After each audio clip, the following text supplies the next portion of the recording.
now. And again, if you have an issue with that, feel free to turn your video off, but you shouldn't pop up in the recording. It should just stay focused on Helen and her presentation the whole time. But thank you, and I'll hand over to Jackie to introduce our speaker. Well, this is a delight. Good afternoon, everybody. I'm Jackie Lemire. I am a member of the Foggy Bottom West End Villages Program Committee. And welcome to the second presentation in our Art Thursday series. Today, I am very pleased to introduce you to Helen Zughaib, who currently lives and works as an artist in our own neighborhood of Foggy Bottom. Helen will talk about her new work and process over the last couple of months in lockdown from her studio here in Foggy Bottom. Helen's work has been widely exhibited in galleries and museums in the United States, Europe, and Lebanon.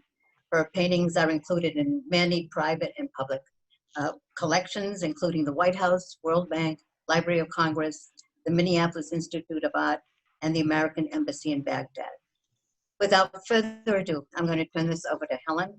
Enjoy the time with Helen, and thank you all for joining us. Oh, thank you. Helen, it's all yours. Thank you, Jackie. Thank you so much for inviting me. Jonas, you're our technological knight in shining armor. I think we don't know what we do without you. And to all my friends who are joining today, I know there are so many other things you could be doing, and I'm very grateful, very appreciative of your time. There are tons of Zooms out there, lots to do, and I really appreciate you joining us today.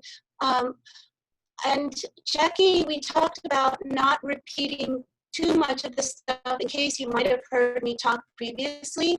So as Jackie said, I'm really going to concentrate on my new work in lockdown, some of my thoughts. I'm going to give you a peek into my messy kitty cat studio. Behind me is where I have a computer, but I will start showing those to you now. And there's a tiny video clip that Jonas will share.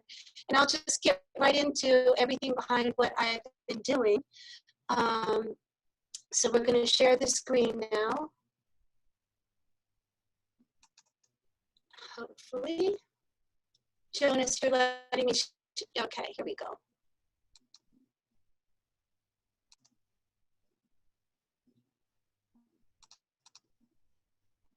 Okay.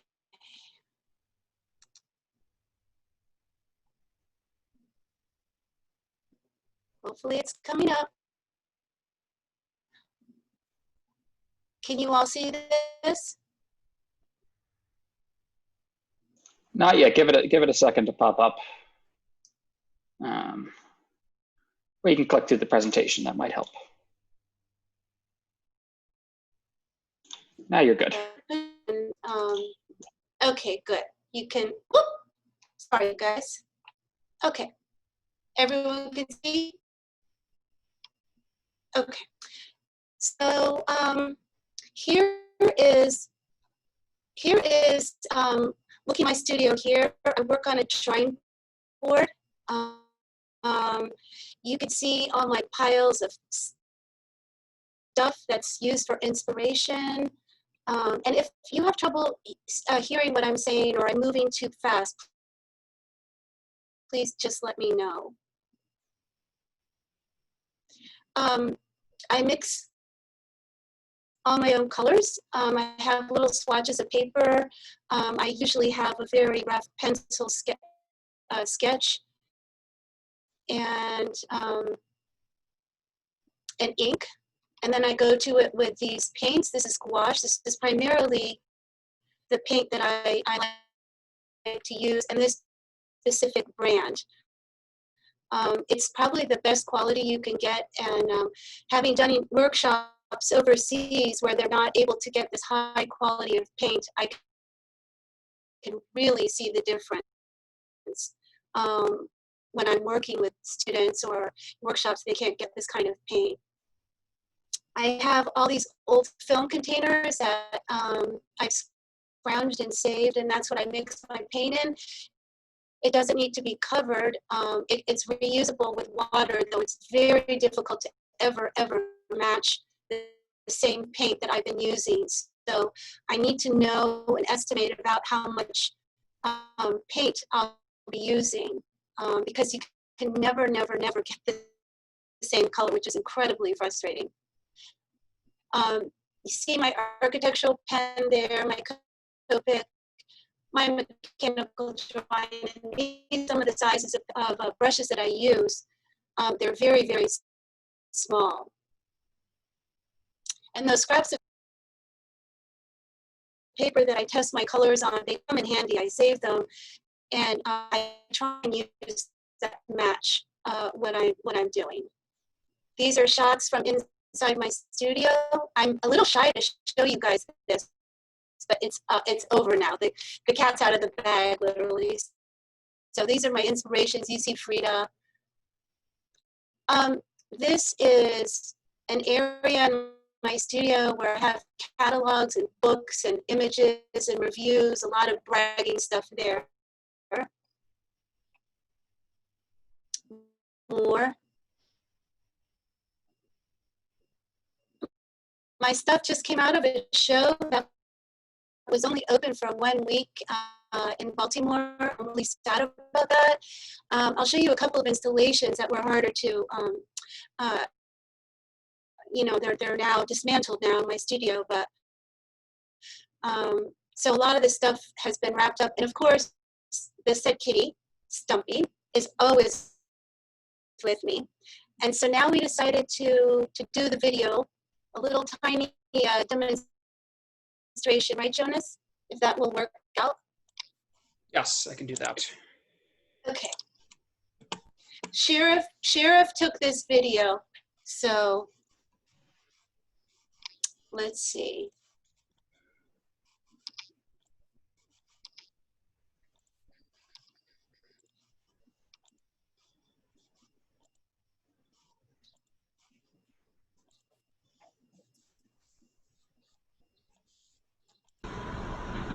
Hi. So here I am. I have a painting kind of sketched out. You can see my small brushes. Black is right out of the tube in this particular segment. And I put some in my film container, mixed with a little water, get it the right kind of, I don't know, it's something that you feel. I can't explain it. It's very hard to teach this. Like, not too much water and not too little water, so it goes on smoothly and moving quickly, and you don't have to focus it. So, and then here I am, working in this area fairly quickly, but precisely, because I don't want any strokes. Quickly put a little water. I know when my paintbrush is dry. These are trade secrets that I don't normally share with anybody, but you, Foggy Bottom Village. Okay. Click it up. Can you click it up, sure? Okay. So you're hearing me tell Sheriff to click it off. Are we back to my screen, Jonas? Thank you. You guys saw that? Okay. Do you want me to, Jonas, are you gonna put my screen back on? You can click share screen again. I cut you off for a second there. You cut me off, okay. All There you right. go. Okay. Okay. You guys, this is where the technology is. Okay. Okay, so then you saw that little video. I've actually a bit about showing you, but you're my friends now. And our studio in Foggy Bottom Village. So this gift time that we have had, if you want to look at it that way, during lockdown and this period of time that seems to be continuing on, I have been able to get lot of painting done. And these two that you see here are some commissions that I did for a collector in Annapolis.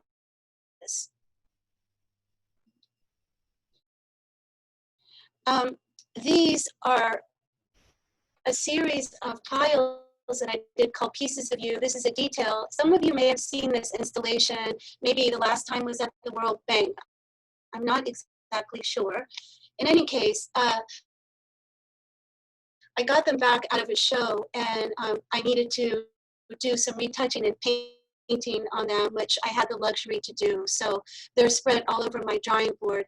And here again, with these pieces, these tiles that I painted, it's gouache. And for those of you who don't know the background of this particular piece, I have been working now for about 10 years since the beginning of the Arab Spring, and forgive me if you know a little bit about this, but it's been my focus session in continuing to talk about the beginning of the protests back in late 2010 up until now, until the Syrian war. And this piece shows tiles I've painted inspired by old Damascene and Arab patterns. And it shows the destruction and fragmentation of people's lives. And so I wanted to always preserve also the beauty and dignity, which I think is so important. When you talk about people fleeing war and strife, there's a way that we sort of put in a box that idea of a refugee, or who is a refugee. And it's become very, a word that's a loaded word. It's almost as if the person, somehow by virtue of the fact of them leaving home, they almost deserve the destitution and the conditions that they're living under, which of course isn't the way we want to think about them.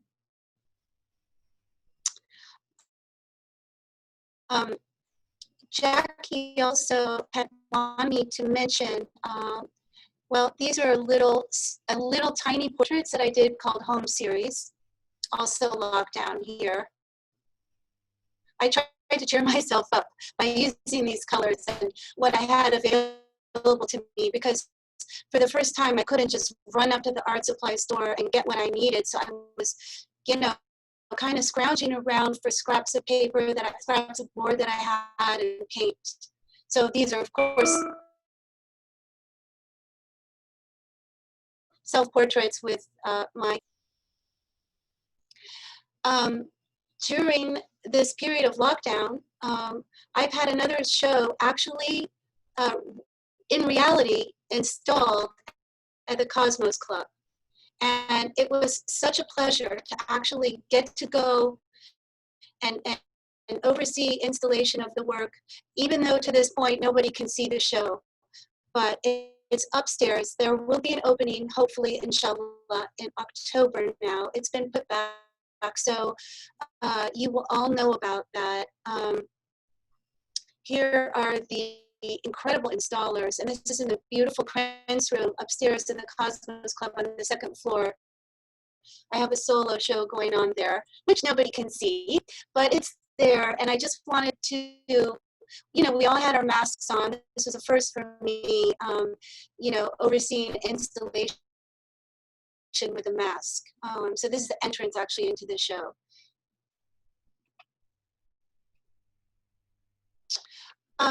This, we didn't show this to you, Jackie, in the rehearsal.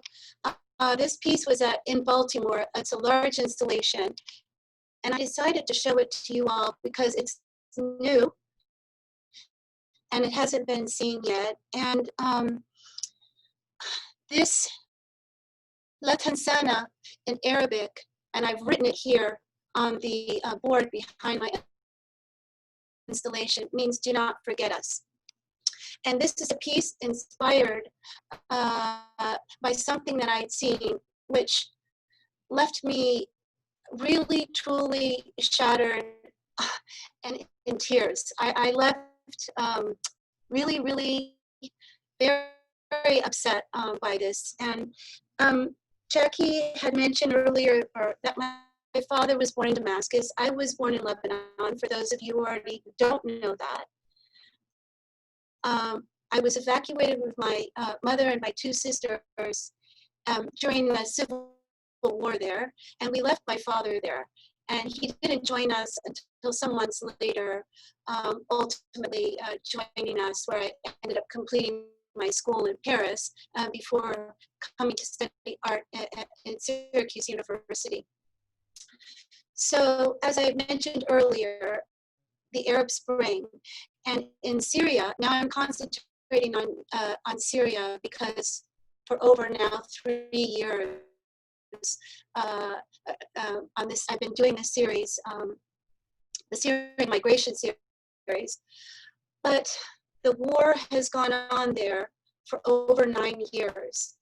And there's a huge, huge problem that a lot of people don't talk about the disappeared.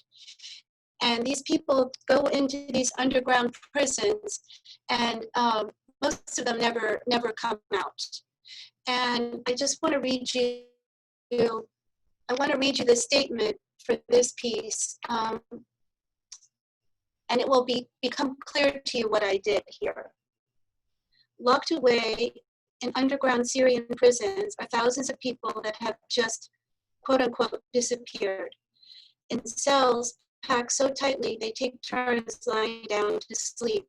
In one of these cells, a prisoner was finally released, and in the darkness of the cell, the other prisoners hugged him and whispered, "Don't forget us."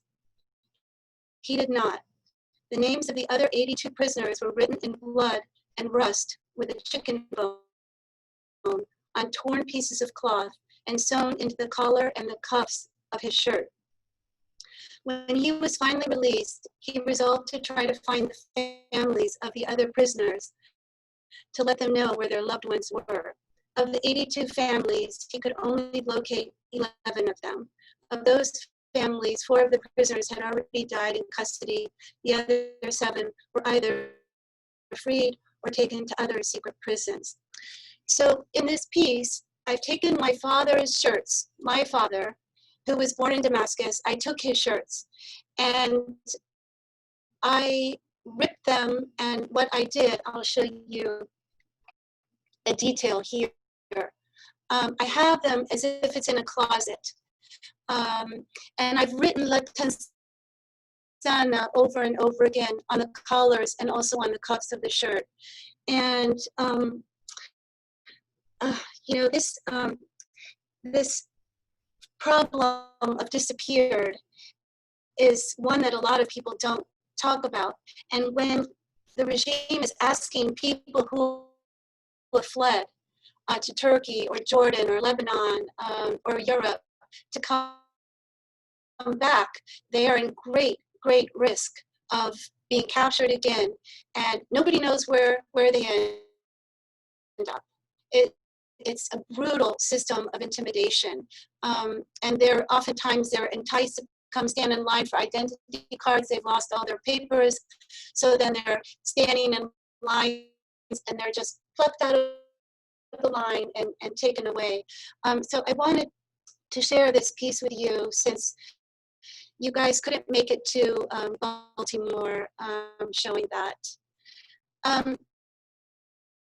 This is another installation there called Dust in the Wind. And these are little children's clothes that I began stitching and putting up on clotheslines. I stitched with gold thread. And here again, I also talk about the smallest, the most vulnerable victims of the war.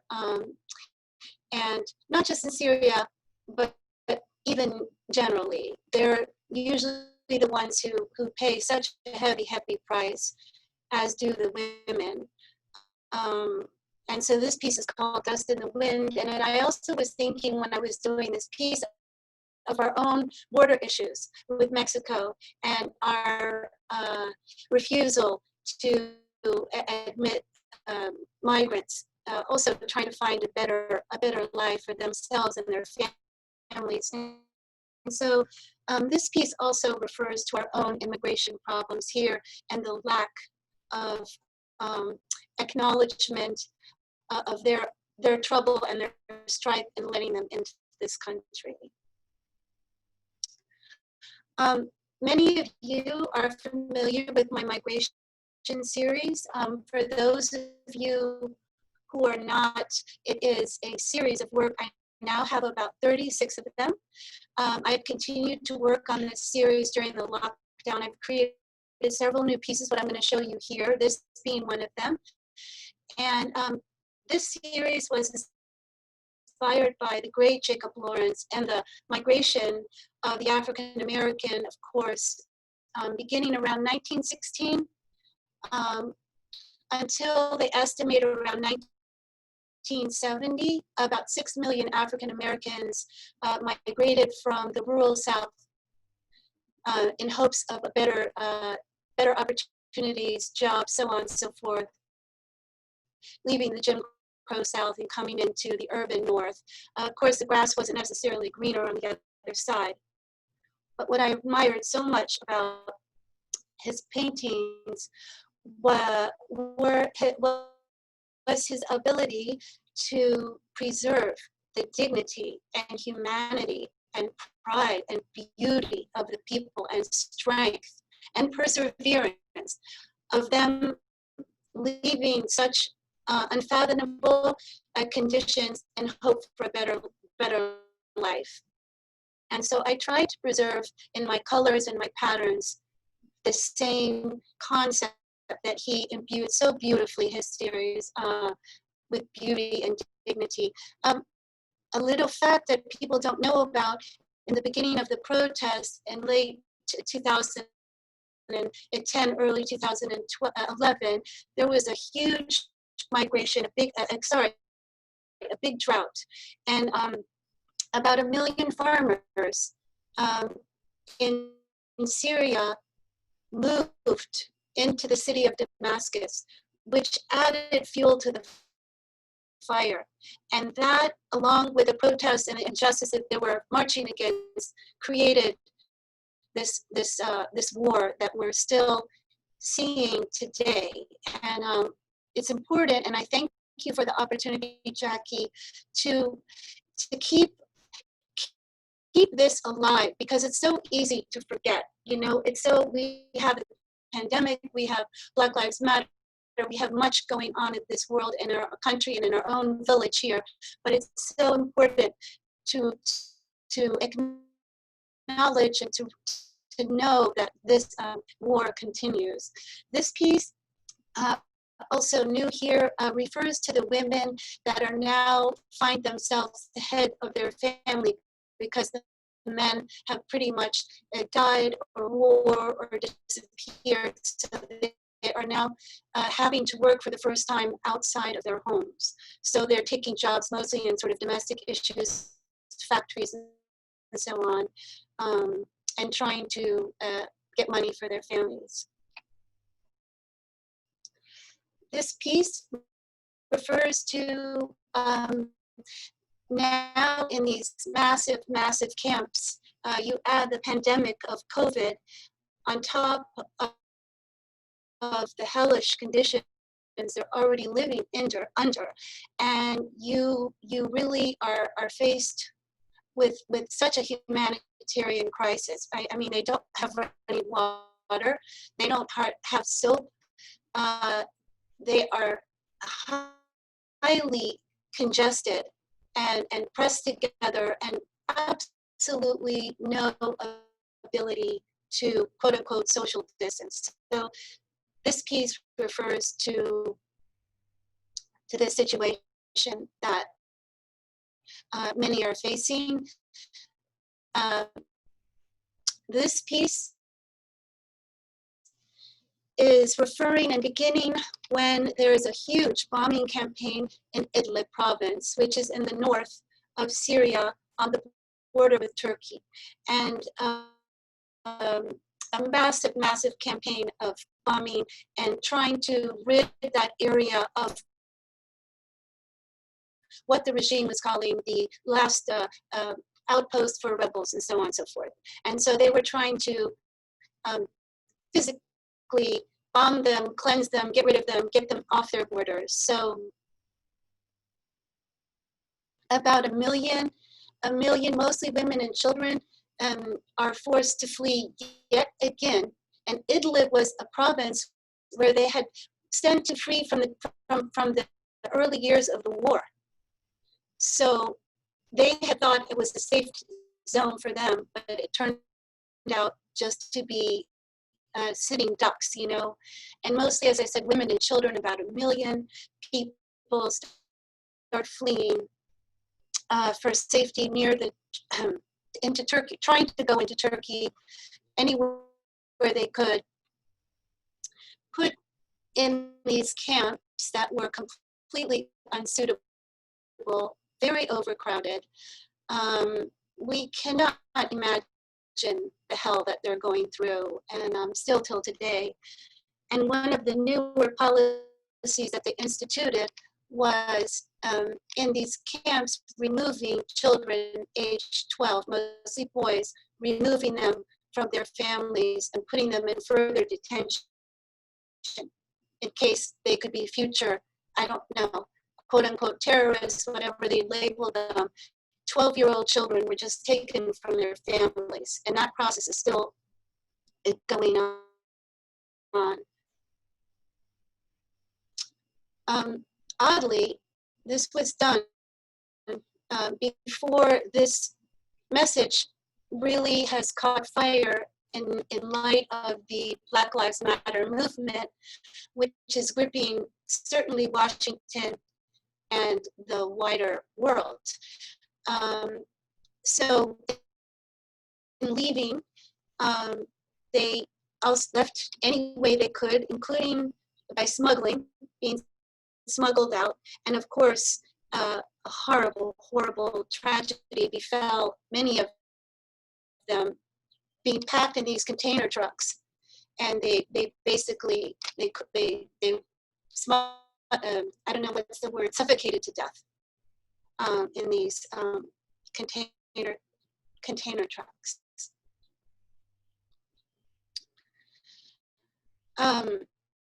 Here also refer to Jacob Lawrence's motif of the railroad as a method of moving and the migrating people moving from one place to another. I utilize that as well here. And of course, you know, you see, this is from newspaper that I have cut out, the use of newspaper collage also with my painting here that I've used in a couple of the other images as well.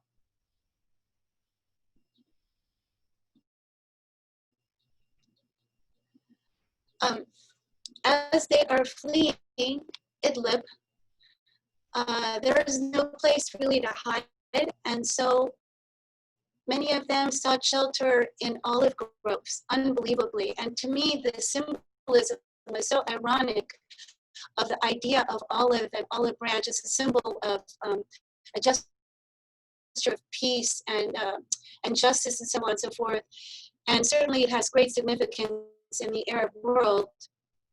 And so the idea that these people are fleeing war and taking refuge in olive groves was just so poignant to me. So here you have them. If you look closely, you can see on the ground, they're seemingly peaceful looking, but this belies what is happening. You see a little boy, he's beside his mother, and he's crying. This idea also, as I said before, many of you know my use of pattern and color and this way of creating a sort of a beautiful / peaceful image for you to look at, so you can focus in on what I'm really trying to say. Here I refer to and here's more part of the collage with my my papers, the newspaper, and as they are being asked to return to Syria, and the regime is pleading for them to come back, and to rebuild Syria, there's not much to go back to.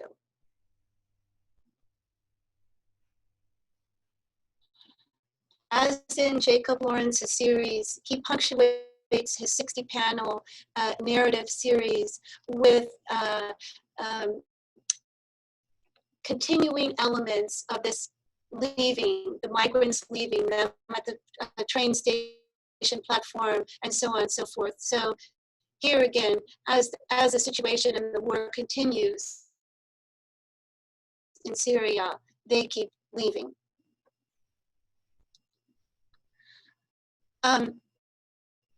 I'm showing you this piece. Some of you may be familiar with these Mauritius series, and I show you these first two so you can come now and see the newest one that I've created. These are a few years older, but I'm just showing you to give you a reference here. For those of you who are not familiar with Mashrabiyya, that is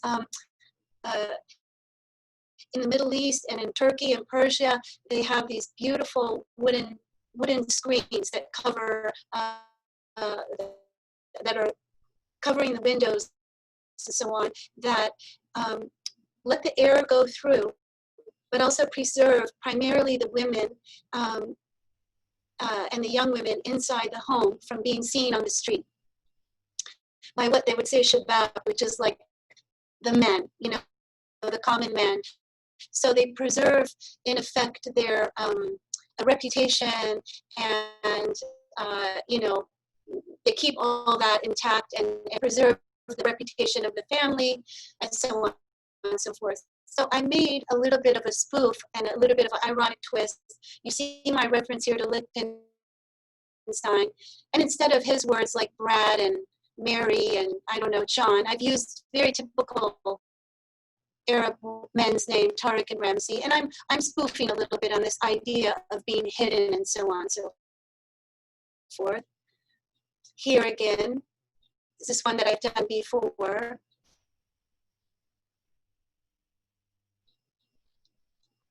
And then this is the newest one. Of course, I reference our current condition now with COVID.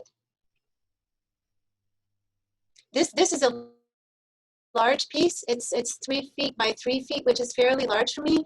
It's done on canvas, and it is done with actually acrylic gouache, which is different from the gouache paintings that you were just looking at. It had plastic inside of it, still with water, of course, and it doesn't need actually to be behind a frame. And this is canvas.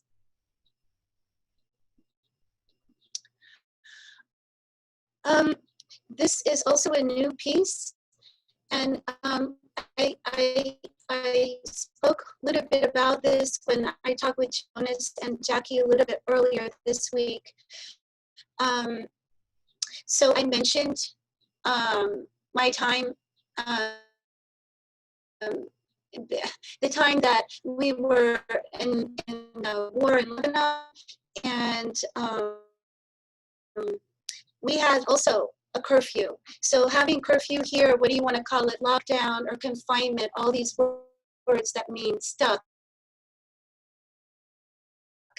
So the big curfew, and we weren't allowed outside our homes or to go to school. Ultimately, we were sleeping on the floor, tucked away behind somewhere where it was a little bit safer. And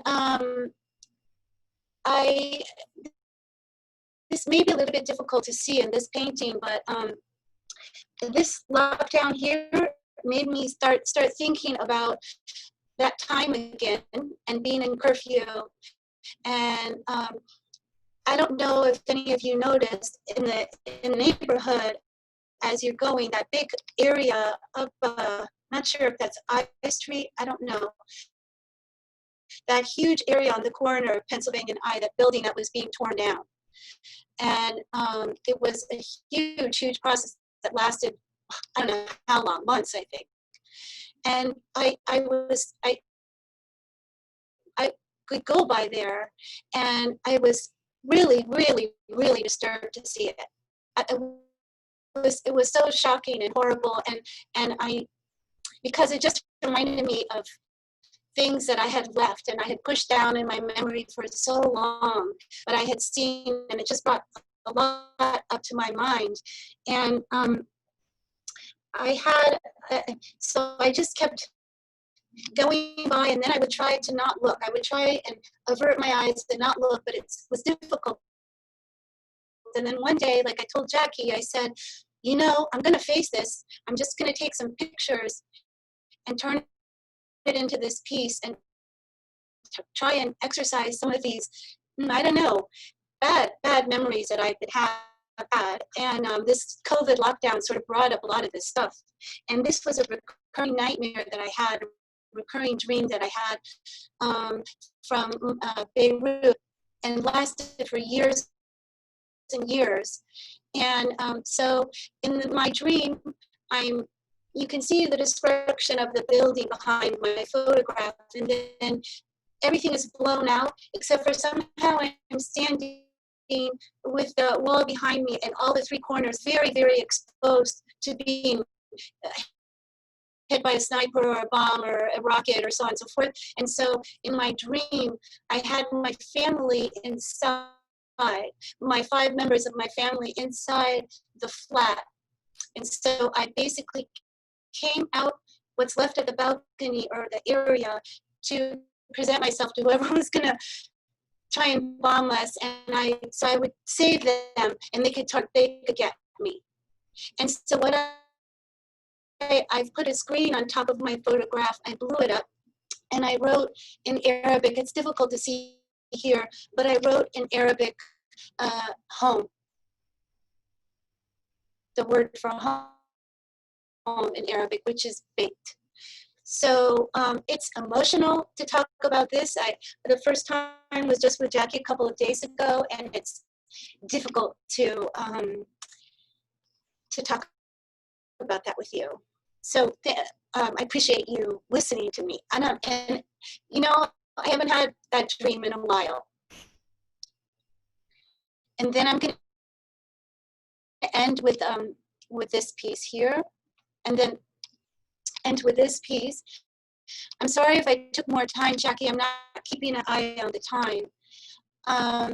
So this is the newest piece that I've done here in this time, and this, you can see, is called Muffled.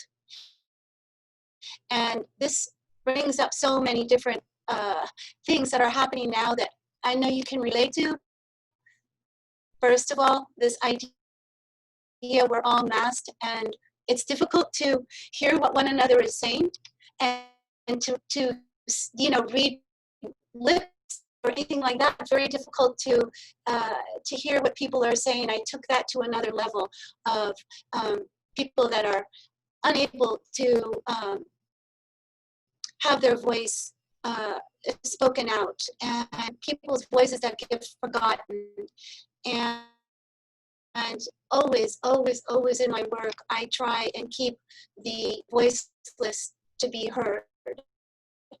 And so in my masks here, I've represented all different parts of the world. Of course, you see my reference in the middle of the pandemic within our pandemic, the Black Lives Matter movement, and I Can't Breathe. And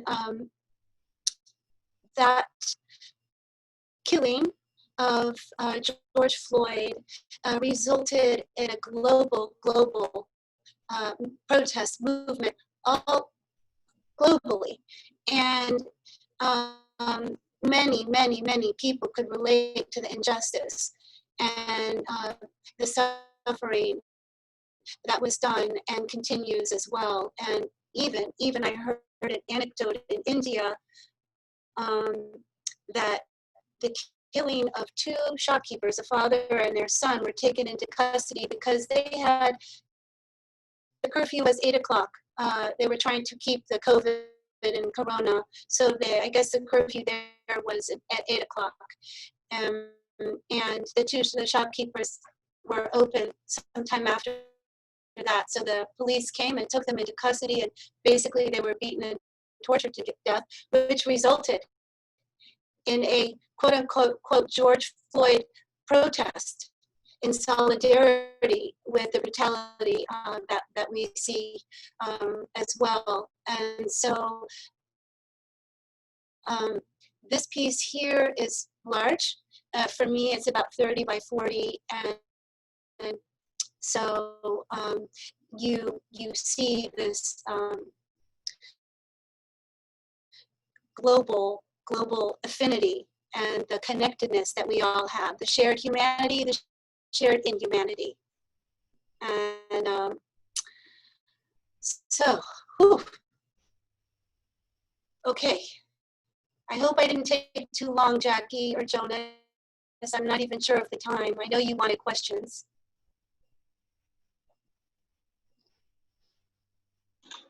Thank you very much. I don't think you took too much time at all. I think that went quite well. Okay. One question came in that I think we can start with. And then again, if anyone else thinks of any other questions, feel free to message them to me and I'll read them out. But first, I just want to thank you for another lovely presentation. Thank you. Emotional. Thank you. So the first question that came in is, how long does it take to finish one of the migration series pieces? Do you work on each one individually or several at once? That's a great question. I cannot work on more than one thing at one time. I am very, very diligent, and my mind and my heart really are focused in on that one piece. Jacob Lawrence, I know he spread them all over his studio, and he put red here, red there, blue there, blue there, blue there, yellow. I mean, I was fascinated by that when I was researching him, but I cannot work that way. I really put all my emotion and my heart and soul into the painting right in front of me.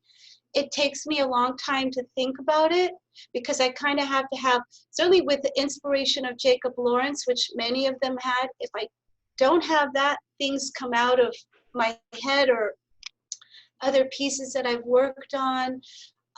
So it's time consuming, both thinking about it and trying to visualize what I want.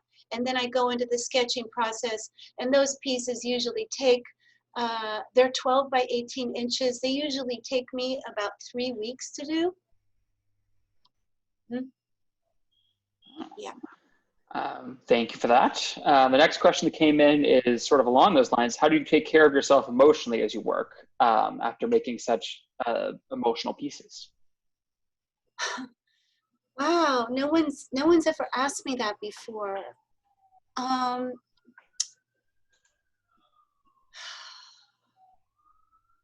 Well, you know, I think of myself a little bit, this is maybe not the right word, but I think of myself a little bit on a crusade, and I feel like I have a responsibility to keep this work out there, to keep speaking about this issue that is so easily forgotten, and to create a sort of portfolio, if you will.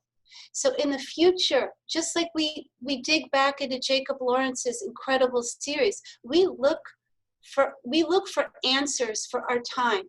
We look to history to say, okay, what is going on now? What can we learn from the past? What can we do now? What can we bring into the future to create a better world? You know, so that is a paramount thought for me, and the emotion, all of that, it is, but I feel like it comes underneath that larger umbrella. So I feel like I'm doing the right thing. I feel like I'm doing the right thing, and I get validation and vindication for what I'm doing from right today, where I feel like you have been so gracious listening to me, giving me the opportunity to talk about it. And you can see that it was a bit therapeutic for me. So ironically, maybe it's coming out even just now. And I have to say, that is truly the first time that I've talked about that very private time for me, which I also feel very empathetic with what the Syrians are going through, obviously. And there's a connection apart from my family, apart from my, my father and so on and so forth, and our relatives in that area. It's a very, very personal. I don't even think I've ever shared that with my family, with my parents. I don't believe I have done. So thank you for that. And if you see me ever crying, just give me a hug when people can hug in this darn time, you know? Yeah. Thank you very much for sharing with all of us. Thank you. A few more questions. This one, there's a word, I'll just read it off. The next to last picture called memories. You said you wrote a word. What was that word? Well, phonetically, if you want to say, it's bait in Arabic. B like in boy, E-I-T like in Tom, bait. And that word means home in Arabic. And so I wrote it over and over and over again. Like some of you are familiar with my writing, some pieces that I've done where I've sort of methodically gone over and written over and over and over again. Which in itself is kind of a strange therapy of repeating and going over. It's a sort of a catharsis in a way to keep going in this sort of repetition. And it sort of pushes things out of your thoughts, so you focus in on this one word, and you're not thinking about the larger image. But that word in Arabic means a larger sense than just the physical structure of where we live, or lack of physical structure, as in my photograph behind that screen. It refers to the village surrounding you, your relatives, and basically, ultimately, the word would be your tribe. And so tribu is the word. I think we get tribe in English from Arabic. It's tribu in Arabic. And this larger sense of community and of the village. We have our own tribu here in Foggy Bottom Village. Don't we, Jackie? We have our Foggy Bottom tribe. So, yeah, so that's what the word I wrote. I've used that in several different paintings. Mm-hmm. So the next question is, to what extent are your colors in your migration period pieces inspired by Lawrence, or do the colors themselves also come out of the experience, the Syrian experience? You know, I looked at his work quite a bit at the Phillips collection. I haven't seen them at MoMA. And then, of course, I have my multitude of catalogs and so on and so forth, which I poured through. And I have the last catalog from, I think, his last retrospective at the Phillips collection, where they brought the series together in one area, which I was fortunate enough to see. And if anyone knows about reproductions of paintings, no matter how good they are in a catalog or on paper, they're never the real thing. What is interesting about that is ultimately, in looking at those catalog pictures that I have right in front of me, as opposed to the museum and seeing the 30 that are located at the Phillips collection, I have these images at the catalog that are okay, but they're not like the real thing. And somehow I use them as a taking off point. Then, of course, with my own palette of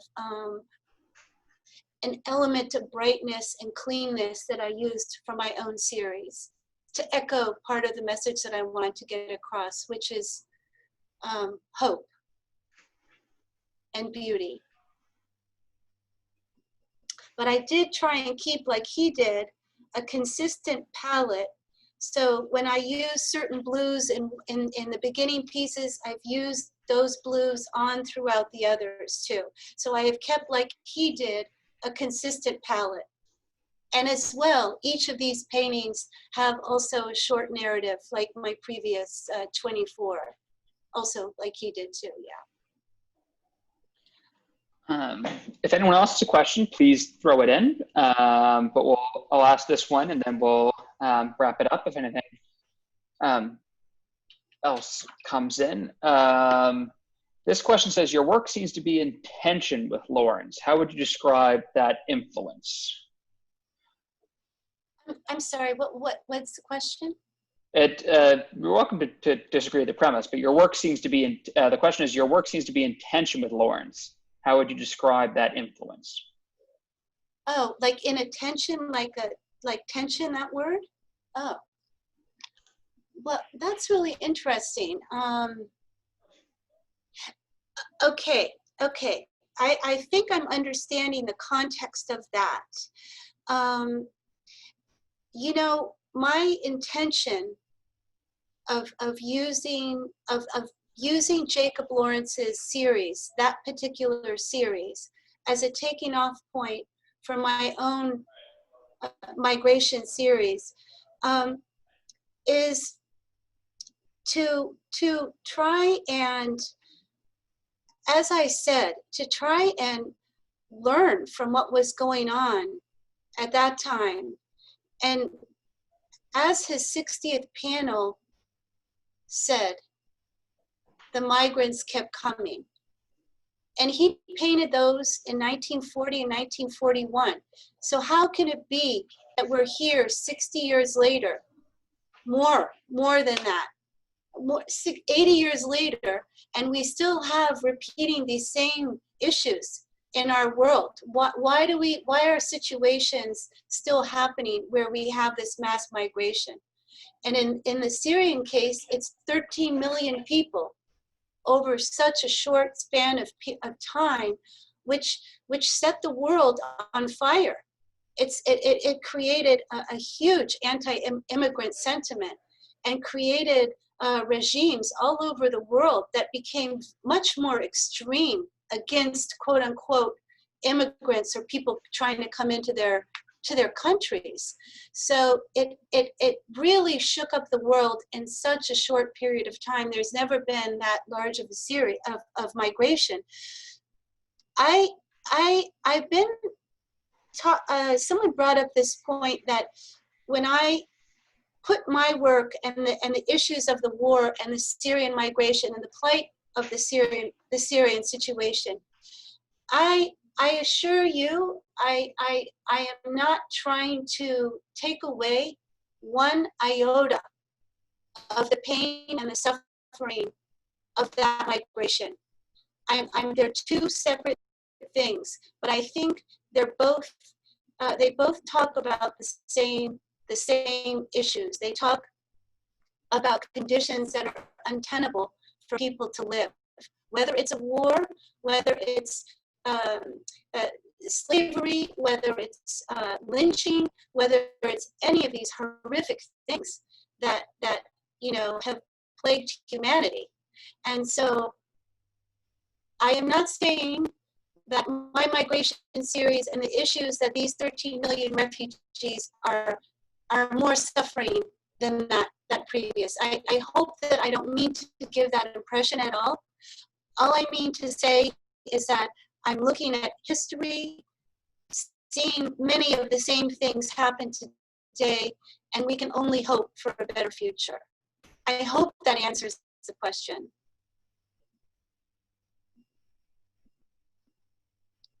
Thank you for that. I'm going to ask one last question and then I'll wrap up. But I do want to thank everyone for attending. Actually, like 3 people asked this question, so it'll be a good question to wrap up on. But thank you all for attending, and I hope to see you at our Thursday event in a couple weeks, which I will send an email out about after this as part of the wrap up, as well as a link to the YouTube video. Lots of people saying thank you. This last question was sort of asked by 3 people in slightly different ways in regards to the self-portraits. What was the influence of Frida Kahlo on your self-portraits or your work in general? because you had some images of her at the beginning of your presentation. Oh yeah, I mean, like I practically say prayers to that incredible artist. I got to see her house in Mexico one time. I feel a strong affinity with her, her strength, well, talk about enduring a lot in her life, in her short life. And of course, her painting is remarkable. So I decided that in creating my home series, that little lockdown series, that I would slip a painting of Frida. I made her in a red dress, and just to show my solidarity with her and my respect for her. You know, I'm not the only artist who loves and adores her. So, you know, Frida is always with me in some way. She's definitely an inspiration. Great question.